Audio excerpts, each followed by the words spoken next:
iHeartMedia presents CEOs You Should Know. Welcome in. Spotlight on Seattle business. Excited today to have Justin Stiefel from Heritage Distilling in with us. A story that to me is one of the better ones in local business over the last few years, as this company has just grown and blown up. And the marketing campaign, everyone knows it because you can't spell baseball without what? BSB. It's true. It's pretty simple. Hello, Justin, how are you, man? Welcome in. I'm great. Thanks for having me. I appreciate you stopping by. Let's go back because, your business has just, and I say not just your business specifically, but your business, the local distilleries, that is a booming business, it seems, here in our area and probably across the country. But Heritage has stood out and does stand out from all others. You have really made this thing work. It's booming. We talk about the marketing campaign, but where did it all start? Well, it started when I was 6 years old, watching reruns of MASH on TV and seeing the guys on TV in the tent. They had built a still, and I kept asking my dad. I was 6, and I said, what is that thing? What are they doing? How does it work? And he explained it to me, and so then in 7th grade, I had an opportunity to build a still in class for chemistry, and I got an A. And then I went to school at University of Idaho, the Palous's premier public institution. Yes. And okay. That's what I tell folks, my friends from Wazoo. And studied chemical engineering. Went to law school back east. And then when the laws changed here in Washington in 2009, we moved the family back here. And 2011 started the business plan and opened up our first location in 2012. Almost 8 years later now, 6 locations open and running, and 3 new big facilities under construction right now. It's an amazing story because you're a lawyer. Or yes. Went to law school. Yes. Were you not working in politics back in Washington, I worked D.C.? in the U.S. Senate. I worked there for 8 years. Policy, taxation, drafting legislation, big deal negotiations. But in the back of your mind, this is what you wanted to do. I didn't know that I wanted to do this as a business enterprise because it wasn't legal. And so we would always examine winery operations and brewery operations, but distilling, unless you were in Kentucky or Tennessee, didn't make a lot of sense in the U.S. And then the legislatures across the country have been opening up the ability for people to go get distilling licenses and create real businesses out of it. So now it's a new enterprise in almost all 50 states. When we first opened in 2012, there were 365 distilleries in the U.S., and now there are over 2,000 craft distilleries in the U.S., so it's grown pretty rapidly. What allows you to not just survive, but thrive in what has, as you just mentioned, it has become a very competitive business? What has allowed you to kind of stand above all others? Well, if you know from a marketing campaign, and you and I have known each other for a few years now, there's one thing about us is that we are very aggressive. Nothing will stop us in our mission. And we have a plan. And I tell my folks every day, plan the work and then work the plan. If you have a good plan and you've got a good product and you execute, then you shouldn't be surprised when you have success. People always say, wow, you're really lucky, or it's amazing your timing. And I always respond with, well, first, we've got a great team. Everybody in the team, 160 employees now. Everybody's focused, dedicated, bought into the mission. They realize that this is not just about a product or a brand. This is really about trying to cement something here in the Northwest, particularly in Washington State. We had a particular mission early on, which was, I want to be the one brand that emerges from Washington State as the brand that people point to. Whether you are a brewery in California, or a brewery in Florida, or a distillery in New York, or a distillery in Washington, or whatever, there's always one brand from every state or region that emerges as the one that people point to. And if I, asked you, hey, give me the name of a really well-known brewery from Colorado or from California, you probably would rattle off one or two. That's what we wanted Heritage Distilling Company to be. But our mission is bigger. We want to open new locations. We want to bring the experience that we have forged here for our customers.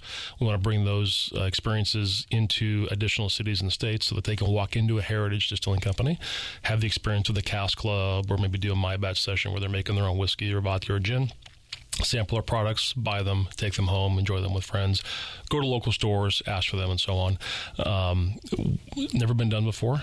It's the reason we chose Heritage Distilling Company. We didn't want to be Gig Harbor Distilling Company or Seattle Distilling or anything like that, because everybody's so focused on hyperlocal, and they want to support their local suppliers and people who make products, that I tell people, the people in Dallas don't really care about Seattle, and people in Seattle don't really care about Philadelphia, and people in New York really don't like Boston. So why would you pigeonhole yourself to be Seattle brand X?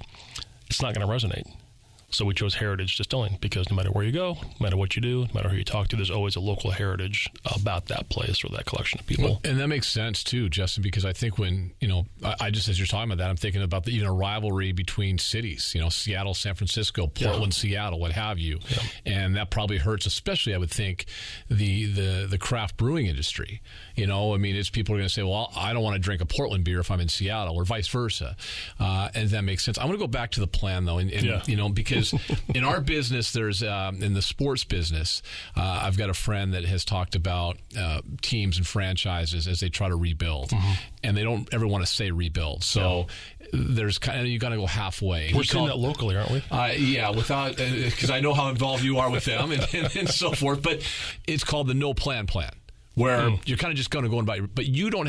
You have a plan, but it's twofold. So let me look at those two, because one would be who you are as a distillery. You talked about all the unique things and experiences people can have as a distillery. I know that, from knowing you for a number of years, you have a palate that understands, a good bourbon, a good vodka, different things like that.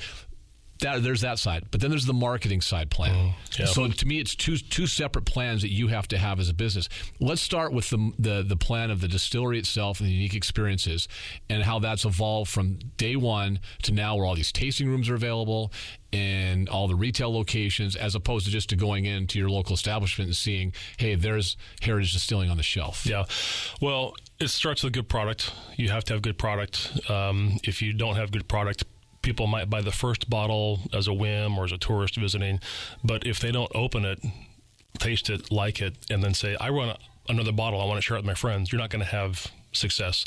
You have to plan for the proper pricing.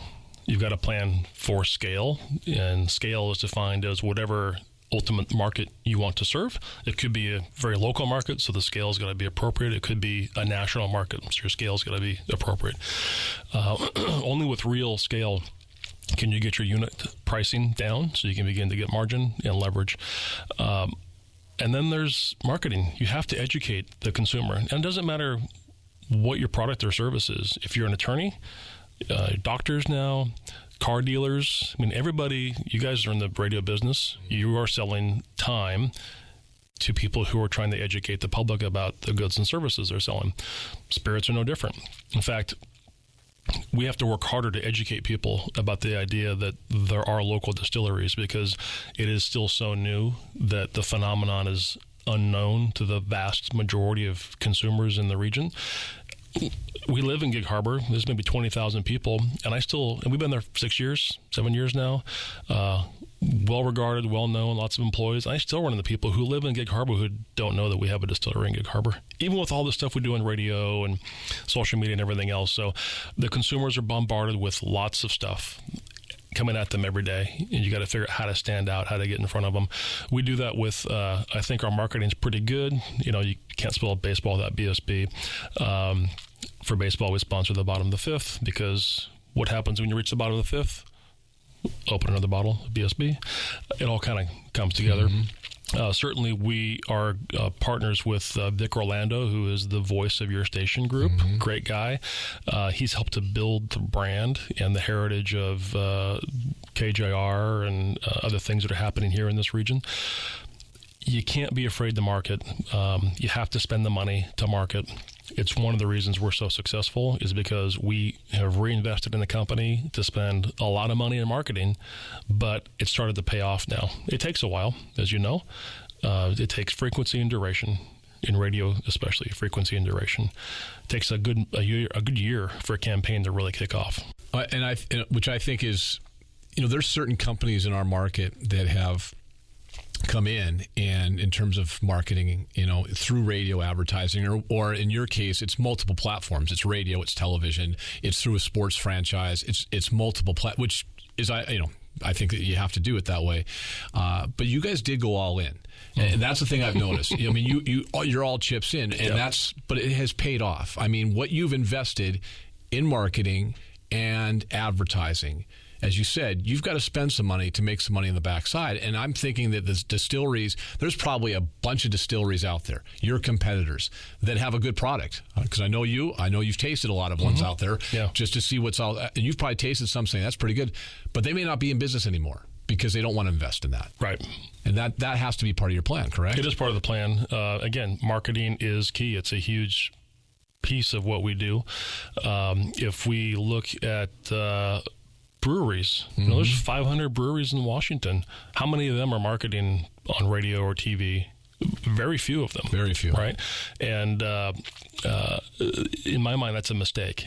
You've got to spend more on marketing. And in fact, if sales are down, one of the first things that people go to whack on the budget is marketing. Well, if sales are down, you need to double your marketing spend. You need to do more to attract people to come in. You've got to educate people. You got to remind them.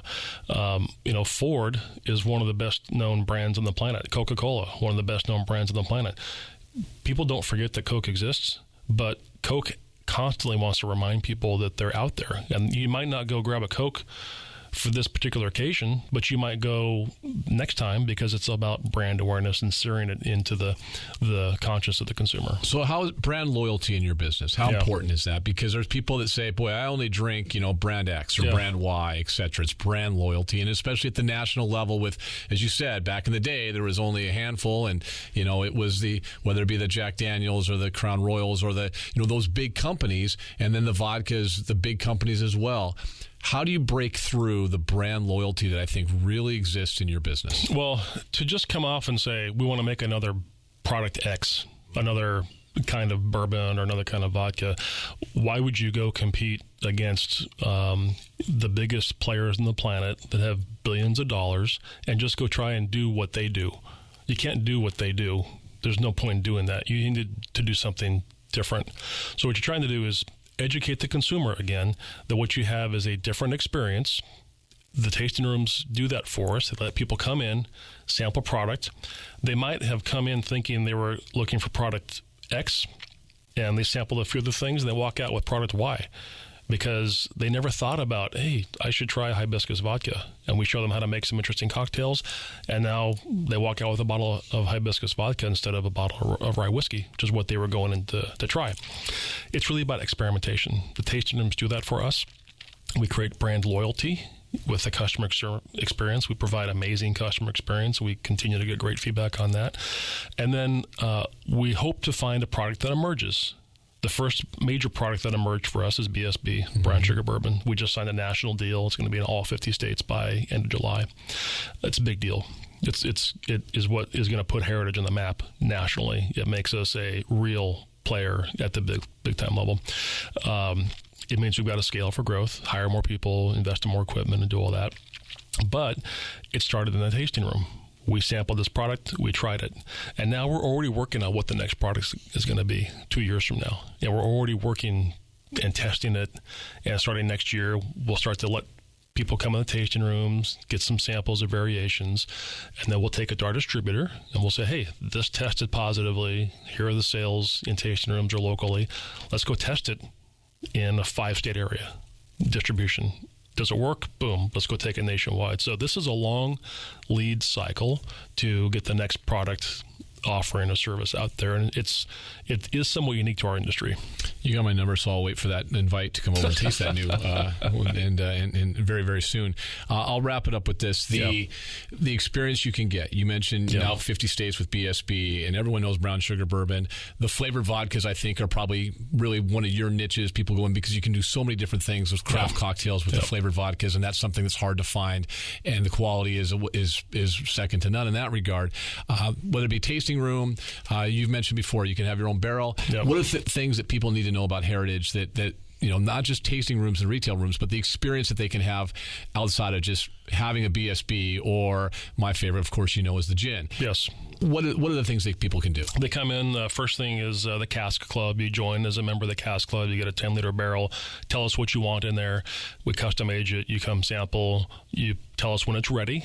custom proof it, custom label, basically like a very hands-on private experience, very reasonably priced, and gets you, the customer, involved really for the first time ever legally.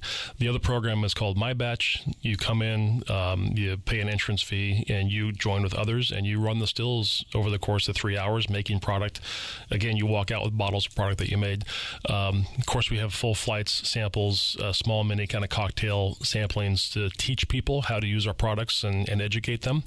And I think the most exciting thing on the horizon are some really interesting new partnerships that I can't give any details about, but when they are announced publicly, you're gonna wonder, how the hell did they do that?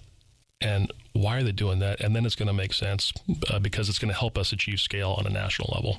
And it's never been done before in the U.S., and we're very excited about it. Is it okay if a guy still likes a simple gin and tonic? It's okay. Yeah. Okay. That's and a little BSB in their coffee as well, which is great. BSB, yeah. You've got kids, basketball, soccer especially. We've got the crisp falls around the corner. And, And I know a few parents who on a Saturday morning might have a cup of coffee with some BSB in it at 9 a.m. at a kid's soccer game. I know 40 years ago my parents did that. They would have loved to have the BSB as opposed to goodness knows what they put in there. A vision and a plan and a marketing idea as well that have all come together, and the success is unrivaled in this area, especially in this business. So congratulations. We look forward to seeing where you are in the next couple of years as well. Thank you. And people can go visit our tasting rooms in Roslyn over in Eastern Washington, right next to Suncadia Resort. Beautiful tasting room there. I think you've been there. It's in a historic building. It's awesome. It's amazing. Capitol Hill, beautiful tasting room. Ballard, a beautiful tasting room, 2 facilities in Gig Harbor and 1 in Eugene, and a few more on the way. I would urge people to get out there and check it out. And the website? heritagedistilling.com. Very simple. Justin, thank you very much. Thanks, Ian. This has been iHeartMedia's CEOs You Should Know.